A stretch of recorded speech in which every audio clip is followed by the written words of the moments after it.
Hello, this is Brackley in Las Vegas, Nevada. It's Saturday morning, my friend, and you are listening to Light Talk. Good morning. This is Ellen calling in from the beautiful island of St. Bart's, and you are listening to Light Talk. Hey, this is Steve coming to you from Dallas, Texas, and if you don't already know, you are listening to Light Talk, and we are the Lumen Brothers. And sister. Oh, God, you slipped in on us. The sister is here today. Well, welcome everyone to episode 364, which means next week, episode 365 will kick off our 8th season, and it will be loaded with surprises, guests, and vital lighting information. Also, I messed up last week. I have a correction to make. Last week, I suggested a useful TV lighting angle to add to your box of tricks was 22 degrees, and I credited that to my good friend Dennis Size. While Dennis is clever, we should have remembered friend of show Bob Bonhart. He has a company named 22 Degrees for a very good reason. So, without a doubt, we should have credited Bob. Sorry, Dennis. Sorry, Bob. Please come to LDI 24 and Stan will buy you dinner and take you to a show. But enough about us today. We have not one but two guests. Ellen, who do we have on deck? Well, I am very, very excited about our guests today. First, my friend John Featherstone, one of the most incredible lighting designers. I mean, have you seen the Hans Zimmer tour? And his equally talented daughter, Hailey Featherstone, who has followed in Dad's footsteps and is now a senior designer at Lightswitch, where John also is a principal designer. And they are a collective of internationally recognized lighting, media, and visual designers committing to changing the way people experience the world. From car shows to concert tours to nightclubs and dance performances. By way of arboretums and museums, the team at Lightswitch does it all with panache. So John, a principal at Lightswitch, brought his theater training and rock and roll sensibility with him when he left his native United Kingdom for the U.S. in 1989. As a veteran lighting designer for concert tours worldwide, his experience translated to a wide range of projects. Over time, his work has expanded to include museum, corporate, and event lighting design, and he has developed a reputation for producing singular, elegant design featuring innovative and cost-effective lighting choices. A leader in the design industry riding the cutting edge of technology, he is perennially in pursuit of the next great project. And hot on his coattails is Hailey Featherstone, now a senior designer who had the unique experience of growing up in the entertainment lighting industry, obviously at Dad's side. Being exposed to lighting design at a young age, she was able to focus her efforts throughout her educational career. She earned a BA in theater design and production from Arizona State University, where she also led the student-run theater company Binary. Since graduating, Hailey has made it her mission to learn all facets of the lighting industry from the ground up. This drove her to take on many roles, from the seventh person on a six-person lighting crew, to front-of-house technician, to lighting programmer, and director for international concert tours with acts ranging from Paul McCartney to Taylor Swift. She was named one of Live Design's 30 Under 30 for being a mover and shaker. She takes her technical background, keen eye for detail, and experiences from traveling the world to incorporate unique ideas, perspectives, and a sense of fun into her work. She enjoys cooking, dogs, and a good gin and tonic. Whoa. The apple doesn't fall far from the tree. Whoa. Let's wait here for a second. Did you just say Hailey enjoys cooking dogs? Are you following that up with a big gin and tonic, perhaps to wash away the guilt? It's like eats, shoots, and leaves. She enjoys cooking, right. Dogs, and a good gin and tonic. Oh, that's different. That's different. So, Steve, I think you have our first question. I do. Now, our questions are going to be open to any Featherstone, but I think the first one we want to hone in here is John. Could you talk a little bit about how you got started as a lighting designer and then what brought you to the U.S.? Yeah, absolutely. But first of all, like any good designer, I'm going to immediately ignore the question and talk about something else, and just say thank you so much for having us both on this, and what you did, especially over the pandemic, and then springboarding from that into the recovery of our industry, giving our industry focus, attention, helping people improve their craft, work together as a collaborative organization. Truly, the industry is in your debt, and as a professional in the industry, I'm in your debt for everything you do at Lumen Brothers and Sisters to move the industry forward. I think Michael Strickland summed it up really, really well over the pandemic when he was talking about how we need more unity and cohesion in our industry. And things like this podcast are absolutely bringing that. So thank you very much for having us, and thank you for everything you do. So now, actually, to go back to the question, how did I get into being a lighting designer? I think, like so many of us, I was on a journey to find the place where I really fitted in. I was very fortunate growing up that my Aunt Ruth was a wardrobe mistress at Glyndebourne, the great English opera company. So I would go down and hang out with Ruth and get underfoot while people were trying to do rep opera, which frankly, I think is every bit as hard as, if not in some ways harder than concert touring, certainly back in the days of all incandescent fixtures, and hadn't really aligned the notion of that being an aspirational career. It was just something I was really interested in, really fascinated in. My grandfather on my mum's side was an architect. My grandfather on my dad's side was an electrician. So I think with that kind of DNA following through, there was some inevitability to get him forced into this. The real kind of like, I remember when, and Hailey will start to roll her eyes because this is Dad's triumph over adversity story, was when I was in school and I was playing drums in garage bands.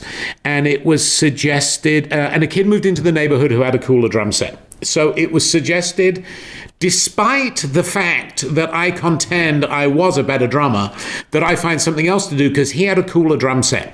And I was like, but I'm a better drummer. It was like, yes, but he has a gold glitter Ludwig set, the same drum set as Ringo Starr.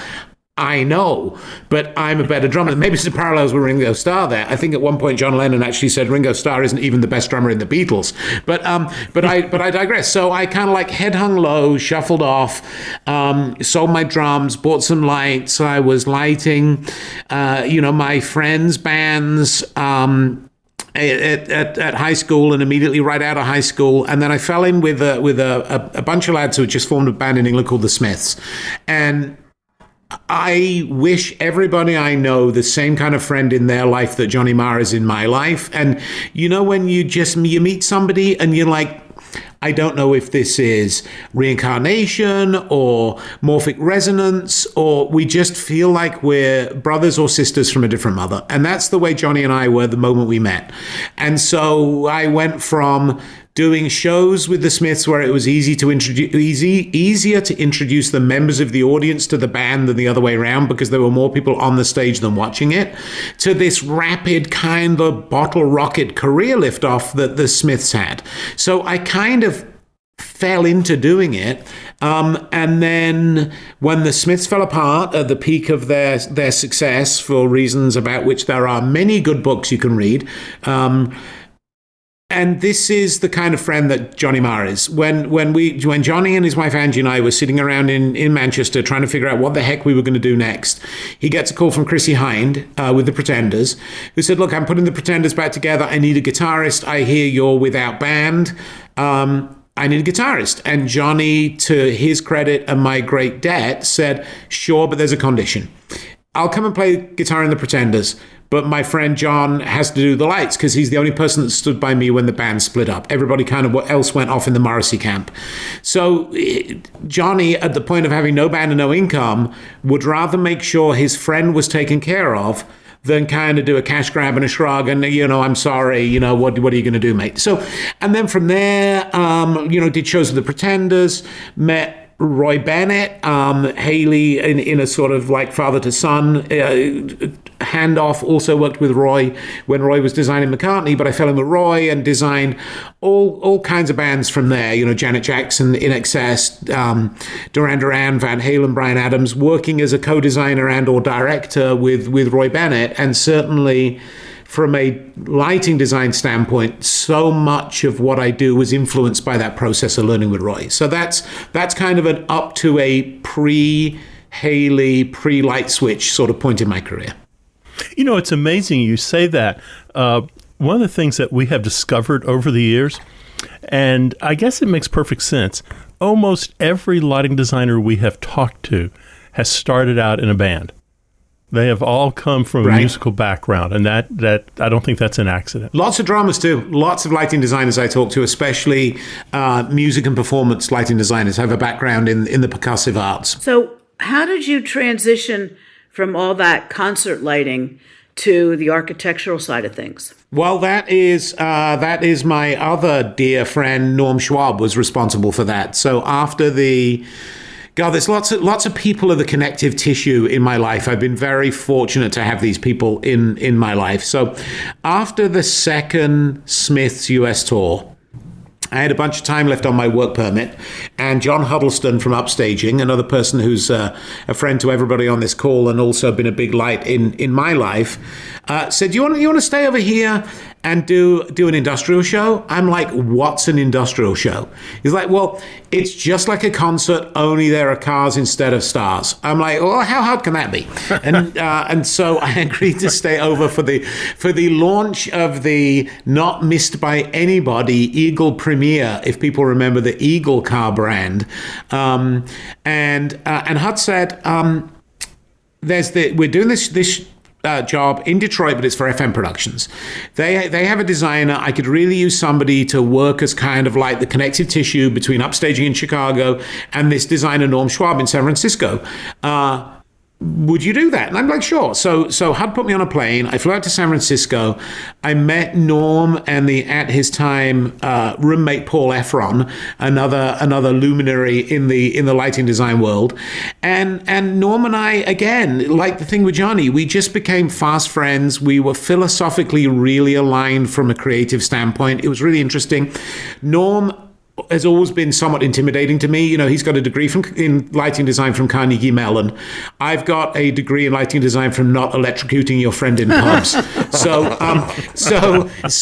we approach things from seemingly a really different direction. That Norm tends to be very analytical and thoughtful. I tend to be a lot like, let's try one of these and see what happens. And so much of the time we end up at the same solution. But anyway, so I met Norm. We did the show in Detroit. It was an ice-based car show. That's a whole Lumen Brothers episode right there. But and we stayed fast friends, and we dabbled on a couple of collaborative projects. You know, I'd see Norm when I was in San Francisco. He was doing a mix of work at FM and touring. He'd see us when we were in Chicago. We stayed friends. And all through this, Norm kept saying to me, you know, we should start a design company. You're going to get tired of touring. We should start a design company. And I was enjoying touring. I met Kathy and got married. At the time, she had a travel business. This was back in the days when airlines cared about travel agents. So she would fly around the world and come and meet us. And this is going on. And every time I see Norm, he's like, what about the design company? And I'm like, yeah. You know, one day maybe. And then Kathy and I had Hailey. And I went back out with Van Halen, and I'm like, and everything had changed. And I'm like, this is not going to work. This is not what I want to do. This is not how I want to be a parent, and not how I want the next chapter of my life to be. So I called Norm up, and I'm like, all right, in a somewhat, Rafiki-like voice from The Lion King, it is time. But and we spent a afternoon sitting on a beach in Point Reyes Beach in Northern California, hatching an idea for a different kind of lighting design company. And that's how Lightswitch was born. We were conscious right from the beginning about having something that was based on art more than ego, somewhat as an homage to the great Tom Mendenhall, the founder of FM Productions, who always used to say, never let art or ego stand in the way of a good invoice. So embracing a less egocentric notion of a design collaborative that was more than the sum of its parts, that embraced people to do their best work in a collaborative environment that was also, and we say this to people all the time, and they look at us like we got two heads, but we really mean this, in a place that's safe to fail. Mm-hmm. And Brackley, you know this as a teacher. Yes. if you're not in an environment where it's safe to fail, you'll never do your best, boldest work because you'll always be being safe. And you'll never learn. Exactly. Any kind of art, whether it's in music or sculpture or theater or anything, always happens right at the edge of failure. Right. Hailey has a great David Bowie quote, and in a minute I'll let her get a word in edgeways and share this notion from David Bowie, which leans into this. But it's a really important part of what makes Lightswitch is this thing of a band of brothers and sisters that are there if you get into trouble, and knowing that you can always push the boundaries, because that's where the most creative work lies, right? Is right at that precipice between, it's the quote from Spinal Tap where they say it's a really thin line between brilliant and stupid. It's kind of a cliche in the movie, but it's also true. Well, now, Hailey, we have a question for you. So, yes. Did you always want to go into lighting? And would you say it's in your blood? I kind of did always want to go into lighting. The two interests I always had growing up were lighting design and photography. So there was a minute there where photography was really in the running. But I think once I got into high school, and I had the privilege of going to a high school that had a pretty good arts and theater department, once I started to really participate in like a collaborative design technical experience, I was like, oh, this is it for me for sure. I've always loved playing on a team. And I think that I've always viewed lighting design as a really unique art form, sort of a way of expressing things that is a bit more ephemeral, which I've always really enjoyed. So I guess you could say it's in my blood. I don't know. So did you travel with your dad a lot when he was out doing lighting design work himself? Occasionally, my mom, my sister, and I would go to visit site, if he was doing something cool, or staying in a nice hotel, or staying in a nice place, and it ended up corresponding with the school breaks and stuff like that.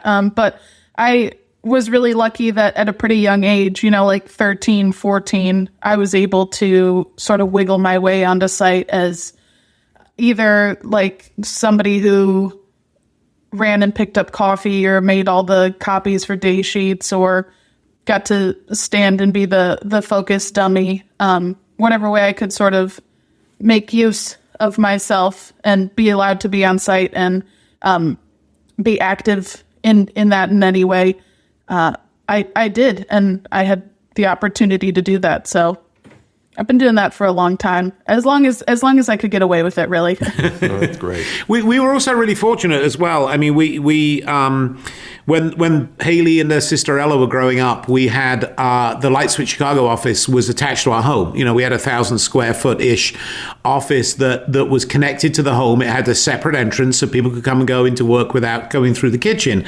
But one of our next door neighbors described it, I think, with some degree of accuracy, as a modern entrepreneurial version of a hippie commune. that there was a big blur between work life, and I think we were really fortunate in that regard. And I think for both the girls, they were able to see what the creative process did. There were people, Tammy, who's worked with me for years and still does, would come and go, and Hailey was learning piano at the time. Tammy played piano. There was that commonality. Matt, who is our longtime director of opportunities, was in the office every day. So the kids could come home from school. Certainly when Kathy was still in the workplace, they could come into the office. There was plenty of times where they'd come down there and they'd do their homework, or they could just sort of soak up that notion of what we're all so incredibly fortunate to do, which is have this passion part of our vocation, that it's not like we come home, at like 6:30 at night, pissed off after a long day at work, drop our briefcase, kick the dog, drink a martini, and a grumpy all evening. But there was a bit more of a feathering of those two things. And I think, those of us that work in the creative arts are really fortunate. And I think if we can instill some of that in not only our own children, but everybody's children, and Brackley, you do this day in, day out, that's really important. that we're fortunate to do a job we love, and we need to show people as much of what goes into that process as possible. And Hailey and Ella were just the fortunate recipients of that. So, Hailey, I have another question. So, what did you learn most from your dad? Do you want me to leave the room? I'm just curious. Mute. No, I mean, I think could we boil it down to one thing? Oh, no, of course. Could there be just One thing? thing. Heaven forbid. Only one thing. The most important thing. I think that the first thing that comes to mind as the most important thing is he's always had such a strong mentality of teamwork makes the dream work. Just being collaborative, even when you're in positions of leadership, listening to everybody that has a voice, because we really have a tenet, not only at Lightswitch, but also in our family, that no voice is too small for a good idea. I think that's the biggest one. It's always been a very open, collaborative environment to work in and to grow up in. And I don't think that you're always actually heard, even when you're asked for your opinion on things. So that's the big one. Good. That's interesting. Well, I think you're lucky you're not named Van Halen, but Yeah. so when you and Dad work together, how does that work out? It works out pretty well now. We've definitely worked at it. I think there's always room for growth. I think both of us have worked really hard on figuring out each other's boundaries. You know, it's really difficult when you work with family to have sort of a separation between what's happening in that side of your life and what's happening in the professional side of your life. Right. One of the things that I work really hard to do is that at home it's Dad and at work it's John. Mostly because I can't imagine going over the radio going Hailey for Dad. So trying to avoid situations like that. But I think that's a big distinction for us. I think that we work really hard to use different kinds of language with each other on site and at work versus when we're at home. And yeah, it's a constant work in progress. Hey, let me jump in there because your dad alluded a few minutes ago to a David Bowie quote that... Yeah. Well, can you talk about that a little bit? Yeah, absolutely. So David Bowie gave this really great interview where somebody was really sort of trying to pick his brain about the creative process. And, you know, when you've got a creative genius like that in front of you, how could you not ask them how they get to where they've gotten to? And what David said was, he said that if you're a creative person, you should always feel like you're walking into the ocean and your feet are just barely touching the bottom. So you know that there's a sense of place there, but as soon as your feet are planted, you're not doing anything interesting anymore. So always feeling like at any minute you could maybe get washed away, but you just sort of know where you are. And it's such a great analogy because we all know that feeling, whether you're in a pool or you're in the ocean, where your feet are just barely touching the bottom, and there's that moment between walking and kind of leaping off. I think it's such an evocative way to describe a really important moment in the creative process that I know we've all experienced. Yeah, it's like you know? Yeah. Can you each talk about the most challenging and or rewarding project you have worked on to date? All right, you go first, Hey. Oh, come on. I think oftentimes challenging and rewarding go hand in hand. Yeah, I'd agree. I think that for me, well, I guess it sort of depends in what scope we're talking about. For me, one of the most challenging and rewarding is probably as a lighting professional is probably the first year that I was out on McCartney. I really did go as like the bottom crew member and knew that I wanted to really work my way up to a position where I was more involved with the networking and designing creative side of things as close as I could get at that point. And learning how to go on tour is really, really hard. And learning how to work as a professional who has career aspirations in that sort of environment is really difficult as well. So I think that was incredibly challenging because it was really a baptism by fire, but I was very lucky that at the end of the day, I had people around me that were there to support me. You know, Mike Hosp was my crew chief on that. I met some of my best friends out on McCartney, and I think it's like what we were talking about before. It's really important to fail and then realize where you can go from that failure rather than just crumpling up into a ball and going, this is the worst, I'm never doing this again. And I think I learned a lot of that on McCartney. I think that was one of the experiences for me that really solidified that the potential of what this industry was worth it. Are you complete? Yes. So I think for me, I'm right with Hailey. You know, that it's like that failure success tipping point, the challenge victory point. I mean, for me, one show that I come back to a lot is we all worked together on the rollout of Spaceship Two for Virgin Galactic, which was in the Mojave Desert, and we essentially. The whole creative was a giant pivot. They originally said that they wanted to do a daytime event, probably in Los Angeles, and basically we talked Branson and his team into doing a nighttime event in the middle of the Mojave Desert.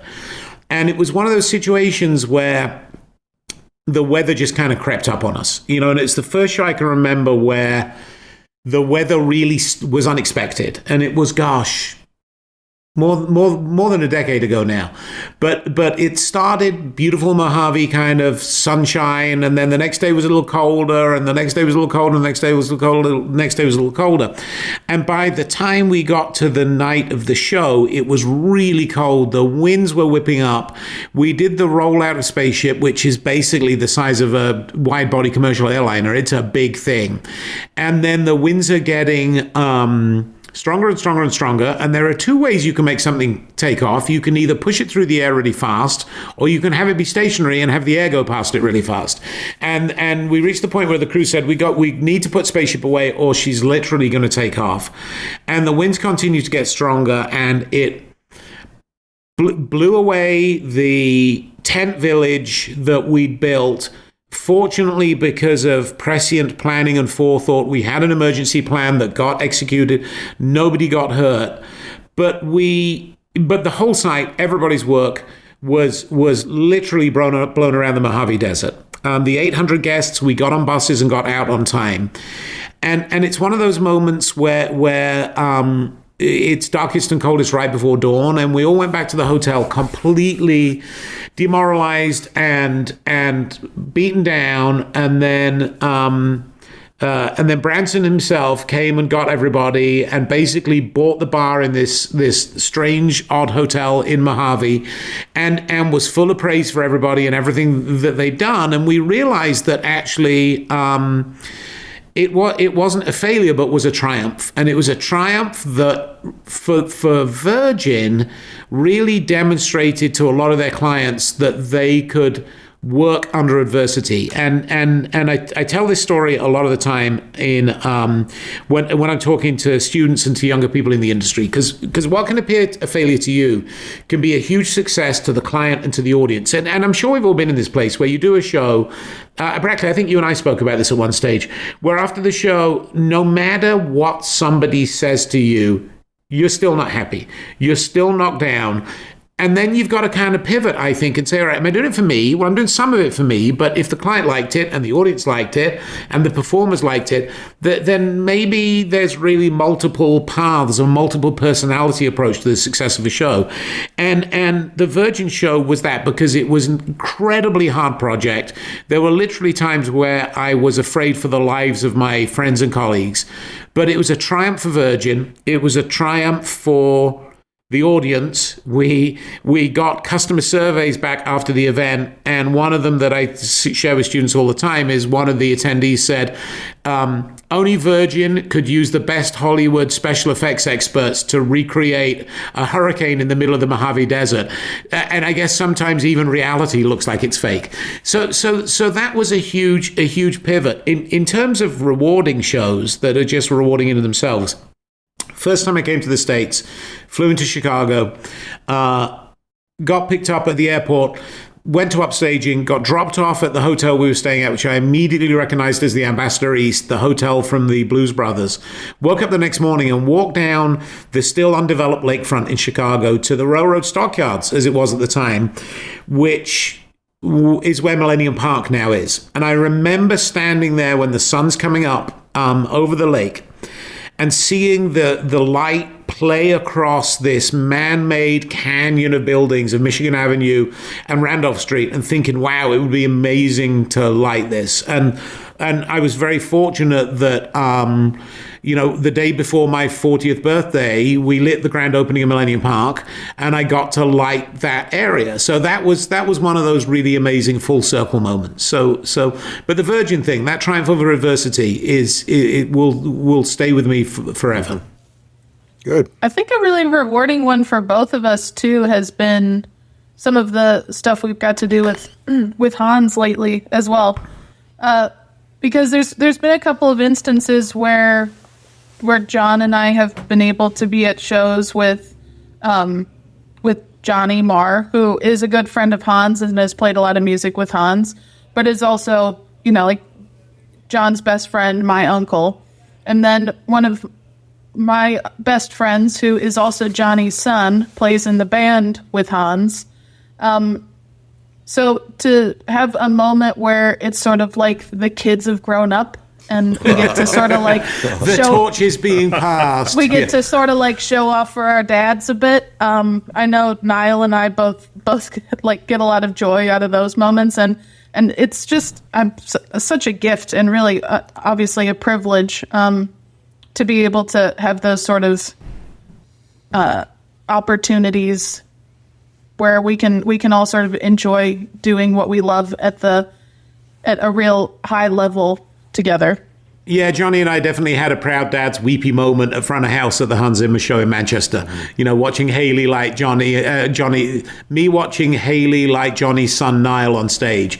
And Hans is huge on family. He's really big on there's a few other multi-generational pairings throughout the Hans Zimmer organization that he's really incredibly proud of. Hans's business partner, Steve Kofsky, his daughter, Gabby, they came out and they were the part of the stage management team on the last European leg. Lebo, who is the voice of Lion King, his daughter, Rifi, has sung with on the tour for a couple of legs. So there's very much this kind of familial bond in the Hans Zimmer camp as well. Hailey, did you ever get any grief about being, John's daughter? Oh, never. No, that's never happened. I think, yeah, of course. But honestly, my mom has helped me with that the most. When all of that was really starting, really in my like young professional career, it hit me the hardest. And my mom always gave me the advice that was, your dad and all of our connections might open the door for you, but you keep the door open. And I've taken that really personally. I've also, with her help, really decided that the way that I need to progress through the industry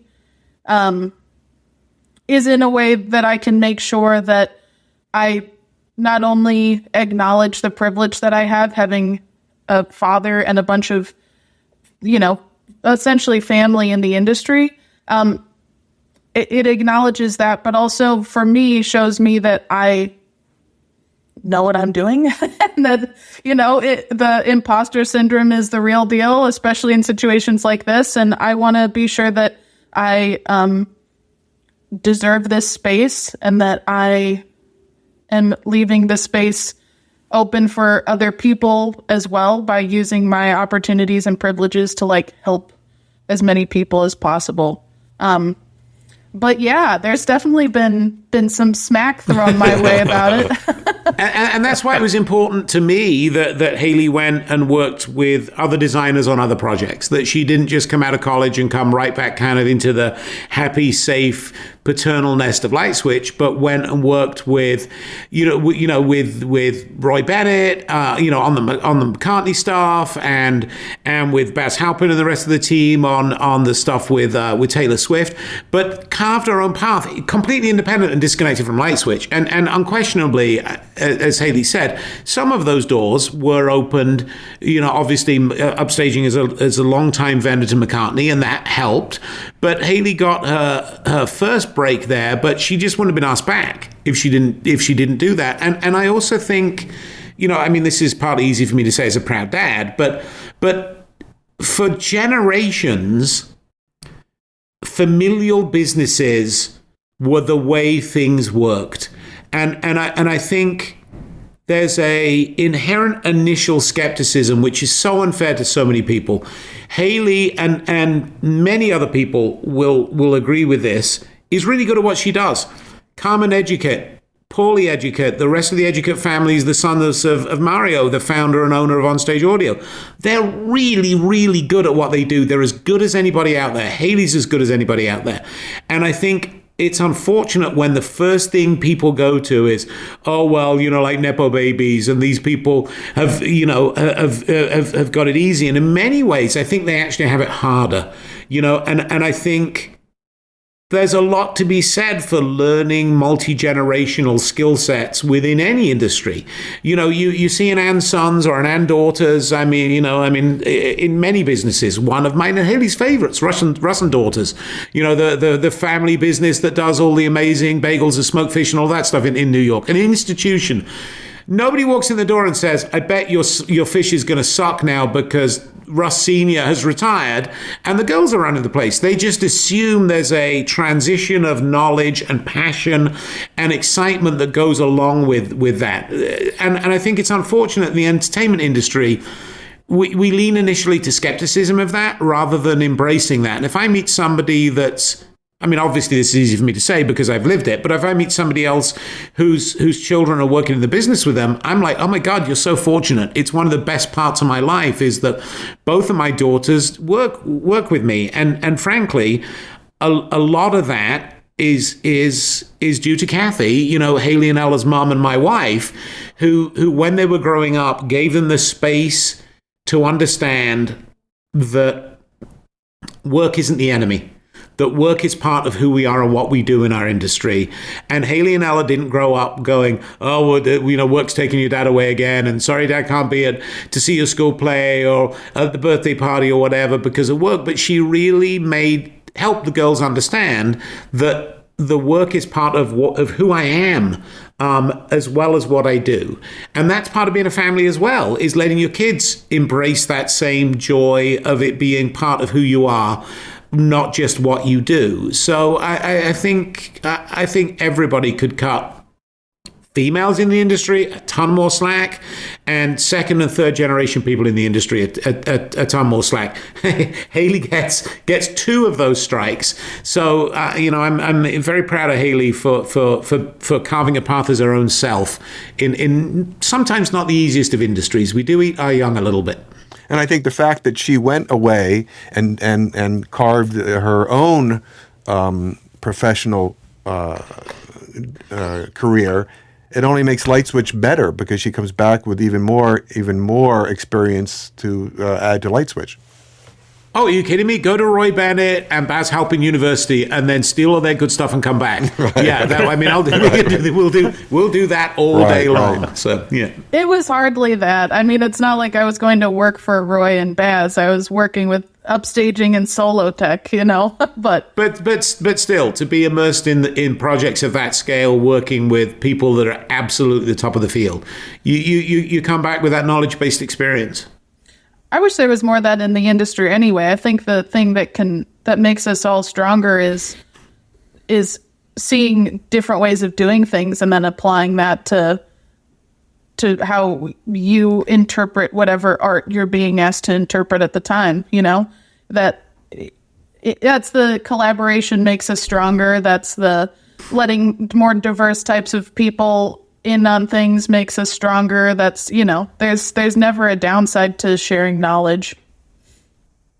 Yeah, I mean, frankly, that's my favorite thing about live design and LDI is the sharing of knowledge. And I would encourage anybody, whether you're at the beginning of your career, the middle of your career, at the end of your career, to get involved and get engaged with live design and LDI. And I'm not just plugging it because Ellen's here and she's my friend and I love her, but because I believe in what she does there. And the more knowledge can be shared, the more we can help empower everything that live design and LDI do to help empower and support people at the beginning of their careers with as much knowledge and as much information and as much experience as possible. We only get to be a better industry to do it. I mean, I think it's one of the things we try to embrace at Lightswitch is there's two philosophies about knowledge and experience and information. You can either consider them power or you can consider them empowerment. And we consider them very much empowerment, and knowledge, experience, and information is definitely at its most liberating, powerful, and effective state when it's shared rather than when it's hoarded. And again, I think in our industry, we can sometimes tend to be a little insular and a little, but why would I tell them what I'm going to do? It's like, because they're going to take it away and they're going to amplify that and they're going to make something even better. And then you can learn back from them. And we all get in this, then we get in an upward spiral, not a downward spiral, where we're all working together to share knowledge, to share experience, to share how we failed and how we picked ourselves up, how we've soared and triumphed, how we've surprised ourselves in each other. And we all get better from doing that. A rising tide really does float all boats.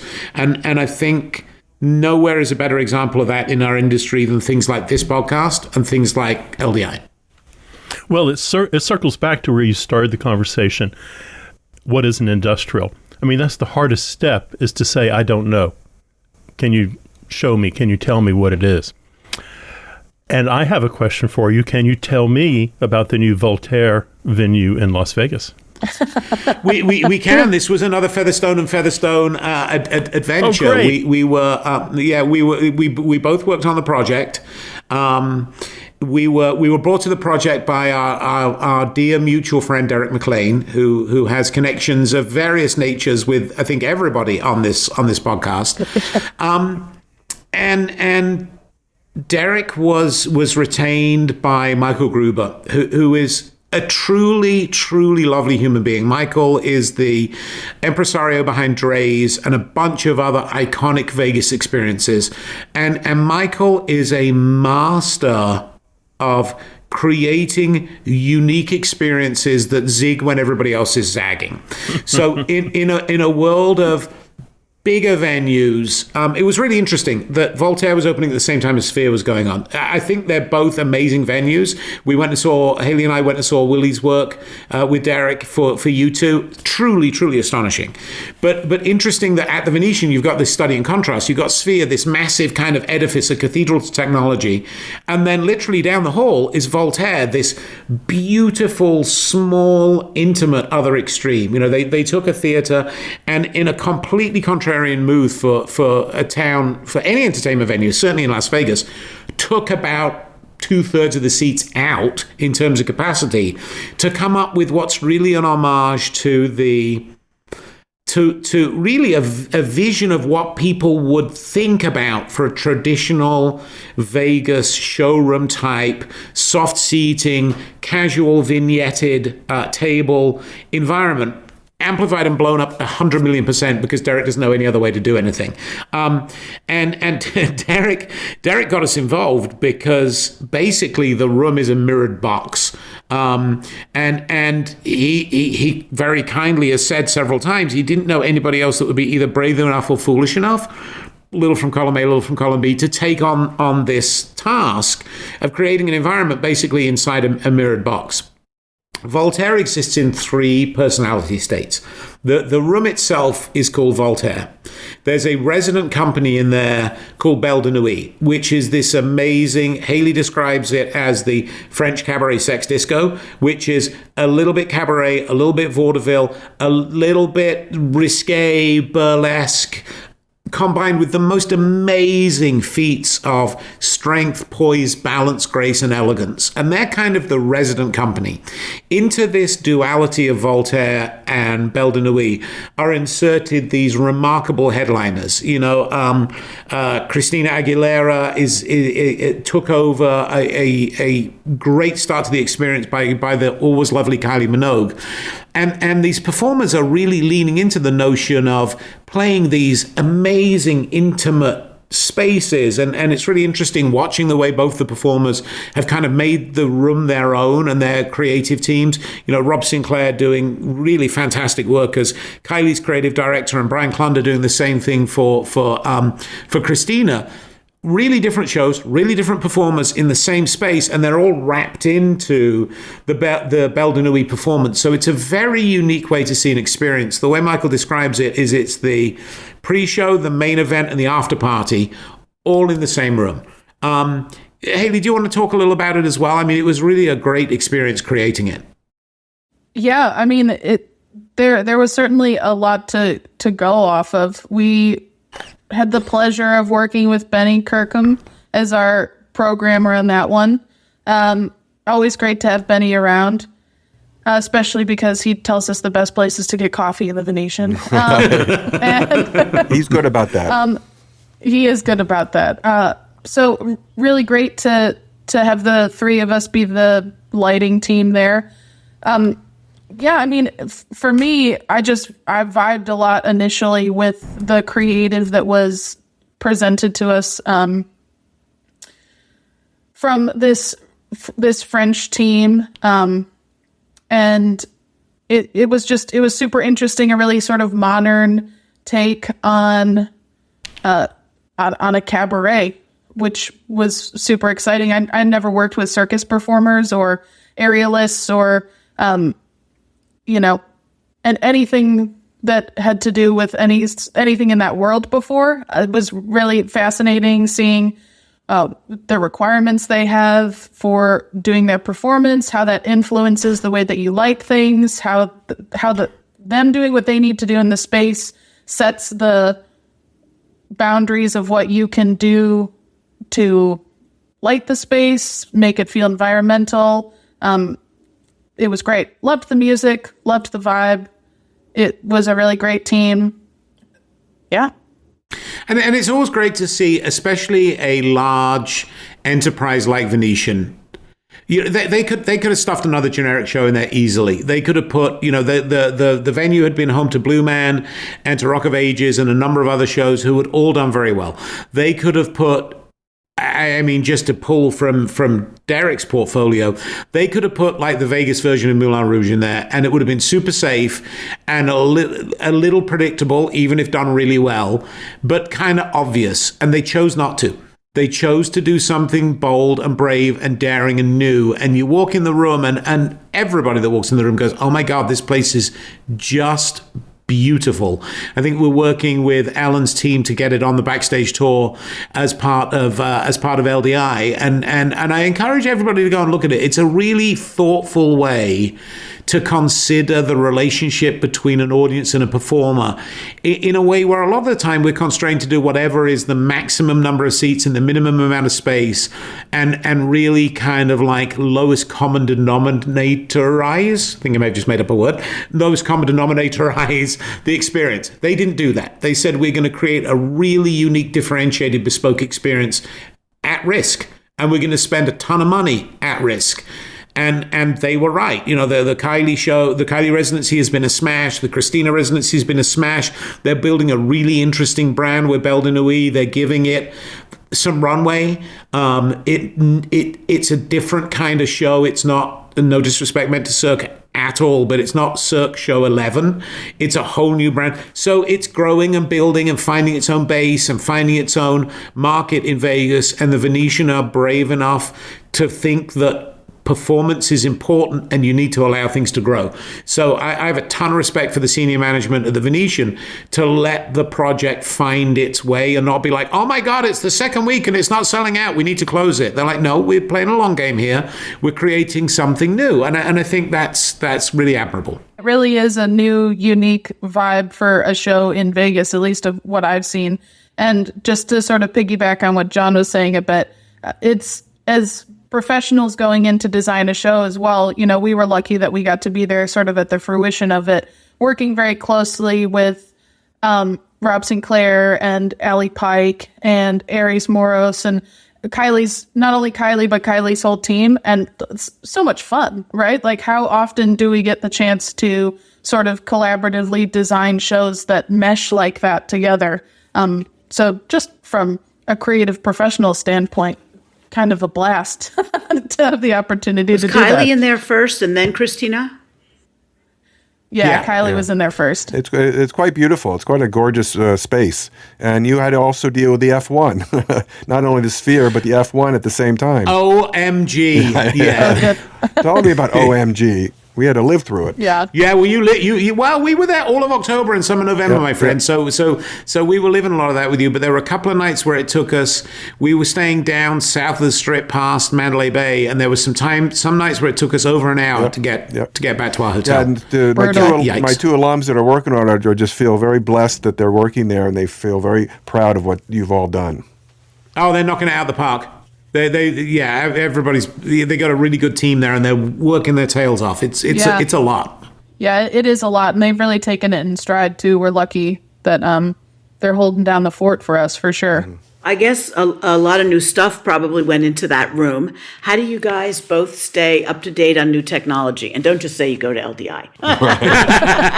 And LDI. No, we're really fortunate that we have really good relationships with a lot of manufacturers. You know, one of the things that we've tried to do all through Lightswitch's tenure is be engaged as partners with manufacturers. And a lot of the time it gets a little exhausting to us when there are people who go, well, did you try such and such a light? You know, it's garbage. It's like, well, it's not. It's made by really smart people who are trying to do a good job. Did you give them positive feedback? Were you using it the way they designed it to be used? You know, the VL1000 is a great example. You know, the VL1000 was a great workhorse light for what it did. It fit it into a niche, and people are like, oh, that thing's garbage. The color mechanism is really slow. It's like you're missing the point. That's not what Verilight designed that light to do. They designed it to scratch a very specific itch. So what we try to do is partner with manufacturers and talk to manufacturers and be engaged in the process, and also allow them to fail up, if that makes sense, and show us prototypes and proof test prototypes with us and bring new products and new fixtures and control solutions onto our shows with us all doing it open eyes. And we have a broad range of clients. Hans Zimmer is a great example. If I go to Hans and say, we've got this bonkers new light, we're going to give it a try, it might work, it might not, he'll be like, great, let's do it, let's try it, let's be bold. We have other clients who, for very good reasons, a lot of them, you know, Fortune 50 companies, who are a little more risk averse. But through that partnership, we have the ability to have really, really strong communications with the manufacturers. So frankly, we learn about stuff because the manufacturers reach out to us. Hailey and Chris Herman and Steve Hibben from our team and I are off to Robe the end of next week for a session, sitting down with the folks at Robe. And it's not just Robe, we do this with many manufacturers to really drill into what's working, what's not working, what's next, what are the use cases that we see opportunities for fixture improvements, and because of that, we have a really strong vocabulary with them. I maybe I'm the eternal optimist, but I don't believe that anybody's making a light that they hope breaks and nobody likes. They're building a light that they hope people can use, and there are performance criteria, price point criteria, God knows at the moment, supply chain criteria that are part of that whole equation. And if you're not being mindful of those, then you're probably going to get not the most optimal results. But because of that, we're often in the room where it happens, where new technology is being developed. I think looking at Voltaire, there's a ton of Elation Fuse Maxes in there. We've always, Eric Loader, who I love to bits, is a very good friend of mine, and all of the Elation team. We have a really good relationship working back to when Matthias and Eric and a bunch of the rest of them were at Martin, helping them evolve that technology. So when we have a problem with something, we had some feedback about the way the color mechanism worked on the fuse. Rather than just getting on Facebook and flaming them, we pick up the phone and we call them. We go, hey, this way that this light does this doesn't do this exactly the way that we like.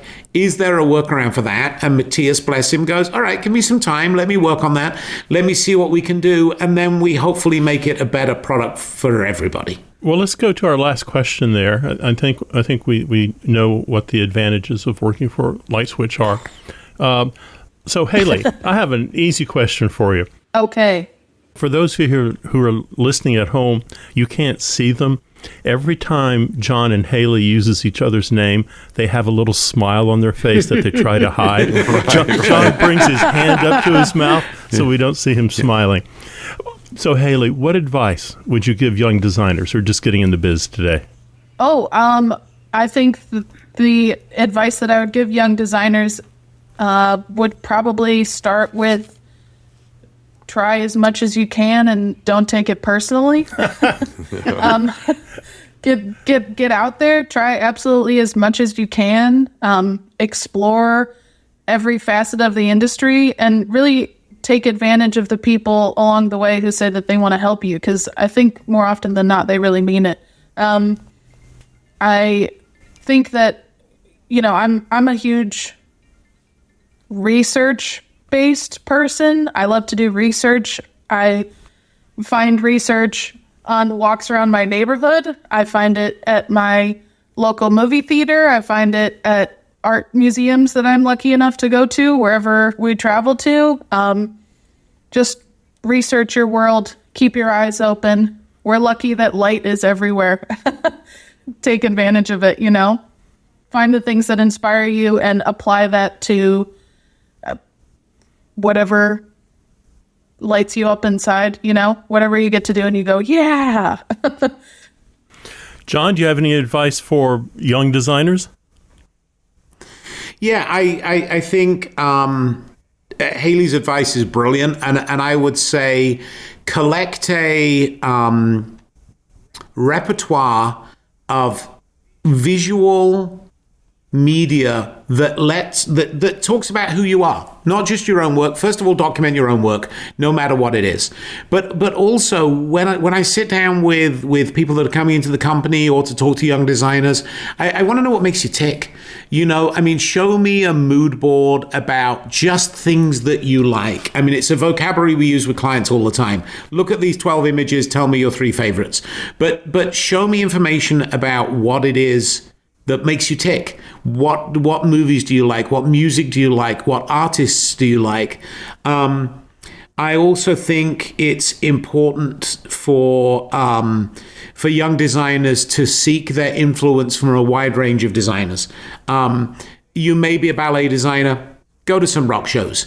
You may be a concert designer. Make sure you're immersing yourself in theater, in performing arts. Get us a real diverse range of influences and inspiration. And go see everything you can. I'm a sucker for live performance. I'll go see pretty much anything, because the very worst case scenario is I'll walk away going, all right, there's a bunch of stuff there I'm never going to do. But at least you'll learn something about the craft that we have together. And I would also share some advice with people that are closer to my age in the industry. Surround yourself with young people. It's super easy for us to get jaded and even kind of like take what we do for granted. We're so fortunate that we work in an industry where we're focused on delivering to our audience these amazing emotional souvenirs. And I'm constantly in awe when I surround myself with the younger people in Lightswitch, when I'm fortunate enough to work with students, and Brackley, you've expressed this as well, they constantly amaze and astonish me. And to see what we do through new eyes is such a gift, to be able to see somebody be so excited about watching a load in or watching a load out for that matter, and just really get energized by what we do. I would suggest to anybody, if you're having a bad day, go talk to a student. Yeah. Jump on one of the websites or on Facebook or on one of the user groups and just help a younger designer rather than flame a younger designer. Help them be recognized for what they're trying to do. Help them with some advice, and your day will be better for it. I guarantee. And help them grow. Help them grow. Yeah, absolutely. Brackley. Help them grow. If I can just take, I just want to take a minute here to really thank John and Lightswitch for really sort of supporting what he's been talking about, because we have our diversity and design scholarships, the Pat McKay Diversity and Design Scholarships at LDI, and John believes in helping young people so much that they hopped on as a sponsor for that. So great. we really, really appreciate that. And those kids are amazing. They are amazing. They are. Yeah. So that's been really great for us because, the older we get, the further away you get from that. And it's just great to meet these 18-year-olds who are so, one of them, by the time LDI was over last year, they were all high school seniors going into college, and one of them had been hired by one of the manufacturers to help with their loadout. He was just like, his amazing. Oh, that's so great. That's so cool. So thanks to Lightswitch for that. Absolutely. We're proud to help you in your efforts to send the elevator back down, Ellen, and to invite more diversity and inclusion into our industry. We're That's really proud to be a important. part of it. I have one last thing. I have a quote from John. He wrote a bio for us for a project we were working on about 3 years ago. But I think it really says a lot about Lightswitch and what he's doing. He says, "I believe my most successful projects are a blend of diverse tools and techniques. They combine the attention to detail of the best museum environment, the style and panache of a high-end retail gallery, the drama of a theatrical production mixed with the excitement of a rock concert." Well, I wrote that. Yes, you did. Wow. That's the benefit of that English education right there. My parents would be very proud. I thought it was great. I thought that was a great quote because it really thank explains what you, you're all Brackley. about with That Lightswitch. is You and Hailey. Very do. well said. And I can't wait to get back to Vegas and see Belle de Nuit. But in the meantime, Absolutely. I would really, Yes, really definitely. like to thank the Featherstones, Pear and Fee, for chatting with us today. It was really great having both of you. And I remember when Hailey was one of our live design 30 under 30s, and it was so great. It's like, oh my God, this is John's daughter. It's like, she's amazing. Yeah, she's doing okay for herself. And her sister Ella is in the production side of the business Great. too. So it's definitely a family affair in the Featherstone household. Yeah. Yeah. Get Ella on here next time. She's the And I best hope of you'll us. all come to LDI this year. That would be cool. Absolutely. That'd be Well, great. thank you for having us. And again, thanks for doing this podcast. It's a ton of work. It's really important. And other people in the industry talk about the work you do all the time. It is appreciated, valued, and recognized. That's very kind of you. Oh, it was great. It's our pleasure. Well, the rocking sound of the Luminoids tell us once again you've spent another morning listening to Light Talk. You can hear our show on just about every podcast site out there. Check out our website on lighttalk.org and be sure to follow us on Facebook and subscribe to our podcast. That way you will not miss a second of Light Talk insanity. No guarantee is offered regarding the accuracy of any statements or opinion made on this podcast. However, If you do decide to litigate, the Snoop Group, with the legal team of Sparks, Burnout, and Chase, will defend us until our retirement funds are depleted. Light Talk is written and produced by the Lumen Brothers and Sister, coming to you from St. Bart's, Las Vegas, Chicago, and the Lone Star State. And be sure to join us next week when we talk about more lighting shenanigans and serve you a double helping of our casserole of nonsense. Light Talk, broadcasting questionable lumen knowledge and humor around the world. We'll see you all next Saturday morning. Bye-bye from Light Talk. Bye. Bye.